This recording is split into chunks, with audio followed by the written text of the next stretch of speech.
Hey guys, it's Sam from 9364E, and I wanted to make a quick explanation video of our two toggle robots from this season because they're both about to be disassembled. So the reason we chose to do a 10 bar was mostly because we could get a little bit of reach kind of in the center of the path of the 10 bar, and then at the top where we scored the tall rings, it's kind of like still in line with the center of the robot. So that way when we reached up to the top, we could put the mobile goal like in the base area, and it would line up perfectly with the top post. And then this would also give us a little bit of reach for scoring on platforms. And then a lot of people asked us about our poly gears. So it's actually just triple stacked poly, I guess Lexan or whatever.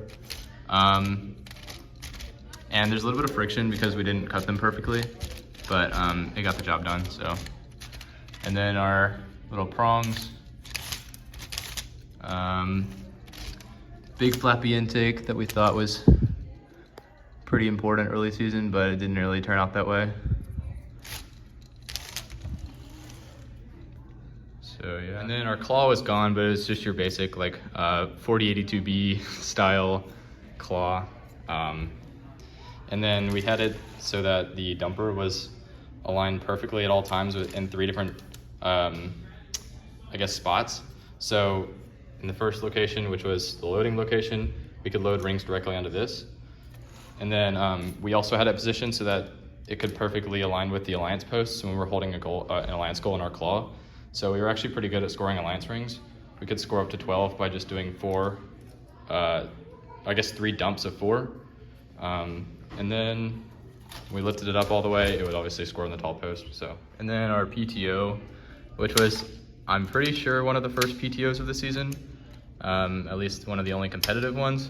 It was pretty simple. We just had it mounted back here, and it was a double acting piston that moved this gear back and forth between the drive and the lift.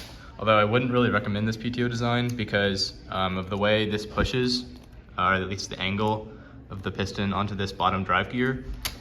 If this gear is spinning the wrong direction, it can actually skip. So like, you see, like if I drive the robot backwards, it's fine, but then if I drive it forward, well, it skips. So you definitely want to do more of a sliding PTO over this. And then for our drive, it was pretty much your standard like 333 RPM drive. It's like 3-hole gap. There are skirts. And we actually put bundles of high-strength axles in here because we had tipping problems. And then we obviously had half-cut 2.75-inch omnis right here, but we took them off. And yeah, that's pretty much it. So onto our Worlds robot. So our Worlds robot got 8 rings in the tall post, and it was basically like your 2114X style toggle robot, except there were several major changes that in theory should have been better than 2114X, that kind of robot. So the biggest thing was the lift, and really like everything about the robot structure wise was just so much different than like 2114X, because we had to design the robot to fit underneath the platform, like when it was raised at the start of the match. And so this part of the base would basically contact the black leg of the platform every time we'd start an auton. And so that gave us a huge advantage on the toggle rush because we just started like just closer than everybody else. And then the other thing was our drive ratio was slightly faster in terms of linear speed than 2114X's ratio. So it was 428 RPM on 4-inch wheels. And it was also 8-motor drive, except the other difference, I guess, about this robot is we had a PTO. So 2 of our 8 drive motors could go to our lift. So that was the other major difference, is that our lift, we could use it as much as we wanted, versus, I guess, 2114X's, pneumatic, like 6-piston lift or whatever. So that was the other major adjustment. So basically it deployed by just lowering the lift. So we do that, an auton, and then it would deploy halfway. So this mega 4-bar here is not all the way deployed. So this is kind of the mobile goal entry state. So basically, I don't have a toggle with me, but basically we'd grab a toggle with this, and then we could throw it into the robot by lifting it up. And then actually the middle post section of the toggle would go right above this area, and the post would go through here. That's what all these kind of funnels were for. This was how we like started to write the toggle so that it was like in a consistent spot, I guess. And so whenever we got the toggle in here, I would press this button, which would clamp onto the post and just keep it aligned. And then the next thing I would press when I was ready to align it was this button. And then what that would do is actually activate this piston here. It's a better angle. This piston. And this piston is kind of jank, but literally it just held this zip tie, which was attached to this string. And so that's what kept our lift from deploying all the way. And so basically I'd press that button, and then this would actually come up, and based on how these Lexan pieces are built, it would actually align the tall post by using gravity. So basically, I guess it would just, rotate it to get it like that, and then the middle of the post section would be in here. And so then it would be in a consistent spot every time. And then when we were ready to, we'd go and use our ring deployer mech thing. And so I'd press the ring stabber button, which right now they're looped around these. So I'll press the button. Okay, well, there's no bands on it. Oh, and then there's that. I'll get to this. But yeah, so we could deploy these, and then we'd stab them onto the side of like where these were placed. And then I'd press B again, and this would kind of lock the rings into place so that they won't like come off. And then the next thing I press was, see if I can remember.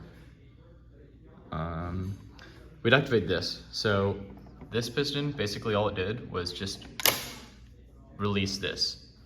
And so actually normally we would release this and do our rings before we align the tall post. And that way this section went up a little bit higher. And what this allowed us to do in theory, although we never used it in a match, is we would back up against the field perimeter wall. And this section would actually hang over the wall and hold our rings like outside of the field. And this was to prevent people from ramming into us and, like making our rings come off.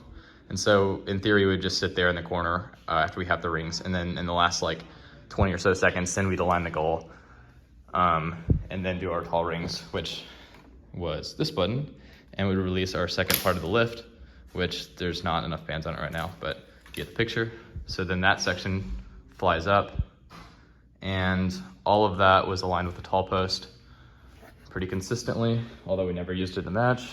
And then I'd just release these, and then it would allow all the rings to just fall into place. So that's the basic overview. Here's a little look at our PTO. It wasn't, it was kind of rushed in terms of build quality, although I do like how we made our like custom, I guess like bearings for the piston, and literally threaded the piston through these C-channels. And what that allowed us to do was create like this smooth back and forth motion of the piston without having to use the Vexlinear slides, which kind of suck and they're heavy. So this had one of these on it, but it broke off in the flight. So that would move these back and forth into place. Let's see if we can get a better picture, like this. So it would engage with our drive or engage with the lift. So that was pretty much it. I guess the other cool part was we had our custom like laser cut walls here. And then we also made custom laser cut motor mounts. And they would seem like they would be really wobbly, but they're actually pretty good. So, and then we also used these custom half cuts, which were basically just half cuts, but their flanges were a little bit like longer, and that just gave them extra support. So like if someone rammed us from the side, these were a lot less likely to bend. We also used them on our lift, right here. And basically they're just made out of like a 5x, but then you cut across here, across the top of these holes. And that gives you these, so yeah. And you can ignore the horrible wire management because we rushed this robot out the door, so. And the other little interesting thing about this robot was it actually only ran one air reservoir. So it's because like this thing just basically used like no air at all. We had lots of pistons that were used only once per match. Like these were only used once per match to release the lift. These were used technically 3 times a match, but since it was active extension, passive retraction, it was really only used once. And then this was only theoretically used once. The PTO was only used 1 or 2 times per match. That's all we really needed. And then this just like basically let out air. Well, no, I guess it's the opposite. But you get the picture. Barely used any air. We were actually able to run like several matches in a row, even only using 1 air canister. So there was benefit to that. It just kept our weight down, I guess. So our acceleration was pretty good. This robot seems super, super heavy, but it's actually only 15 pounds. And the last thing I think is just how everything deployed. So I'll have to move this, move this down here. And then, so we had these locks that would pull that down. And then, so basically we had this entire section was actually on a pivot. And it was actually kind of smart the way we did this. So we have these standoffs right here, which basically, and it's not perfect, but they basically block this from moving, like folding all the way back into the system here. And so that way, you know, the tall post isn't gonna go too far back and it's gonna align with this very well. And so, but the way these standoffs are positioned on the bar is so when this whole system lowered, I have to move this out of the way. When this whole system lowered, it would actually collapse. You can kind of see it collapses way underneath here. And this allowed us to make these go low enough so that we could actually move these bars up. Okay, really bad angle. Which would hold all this down. And then the last thing was this, which would be held by that, and then these would come up. So yeah, that's the basic overview. This robot didn't work very well at Worlds, mostly because of programming issues. We actually never figured out our PTO code ever. And so we really only ran 6-motor drive in all of our matches. And anytime I wanted to run 8, I would have to manually switch it and then run the lift at the same time as driving. So we could only drive in a straight line with 8-motor drive. So yeah, and then we had several matches where one of our PTO motors was actually just dead and we didn't know it. So that was fun. And then all of our other matches were really just having Auton troubles, missing the toggle in Auton and making it fall over. So if we had had more time to program, it would have worked a lot better. But it is what it is. You live, you learn. So yeah, great luck and spin up.